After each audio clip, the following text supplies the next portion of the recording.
stretch that is really good after mastectomy or after radiation treatment.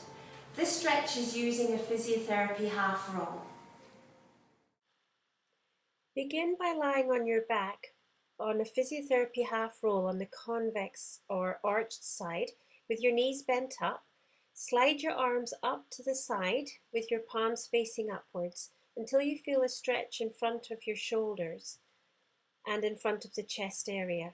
Hold that stretch about 20 seconds or so to allow those tissues to gradually release, and then bring your arms slowly down to your side.